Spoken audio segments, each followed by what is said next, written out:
Welcome to Buy, Hold, Sell. My name's Matthew Kidman, and today we have Steve Johnson from Forager and Stuart Jackson from Montgomery Investment Management, and we're talking about big caps that will need to turn around. Stuart, I'll start with you. Banking sector, been on the nose for a while now. Worst of those, ANZ, buy, hold or sell? From our perspective, it's a sell.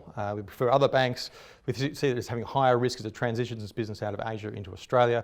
It'll be taking on high asset risk in terms of moving into that marketplace at the top of the cycle, and it's reliant on aggressive cost cutting to actually make up the difference. All right, good yield, Steve. Buy, hold or sell? I'm a sell to. Lots of cultural issues here that worry me as much as anything. I think there's a lot of problems still to come home to roost, and relative to the other banks, I prefer NAB over ANZ. Okay, let's go from the teller to the checkout chick. Woolworths, been terrible.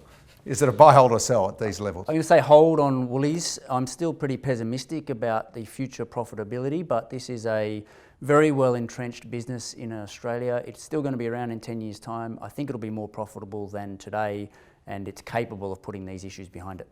Especially people have got a stale share price. Buy, hold or sell, Stuart? Sell from our perspective. There's still further for the earnings to come down.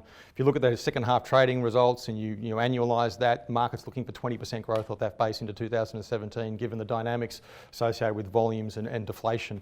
And you need to continue to reinvest in their business place. The numbers have still got further to come down. All right, let's continue the shopping binge. Myer department store, buy, hold or sell? It's a sell from our perspective as well. It's more a structural thing than anything else. They've done very well over the last 12 months and better than we would have thought from a discretionary spending perspective.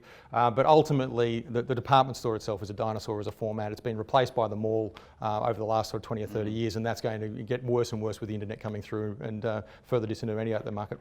The share price of Myer's been on a tear recently, Steve. Buy, hold or sell?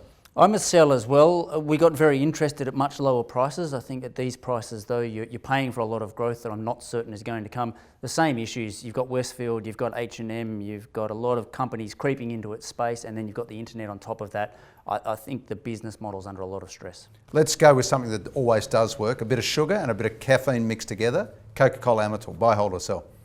I'm going to say hold here as well. Again, it's another one of these big blue chips with a lot of headwinds that it's sailing into, but some very powerful entrenched positions in markets as a distribution network, and I think that will mean it keeps making money into the future. There's a lot of headwinds, health issues, sugar, taxes.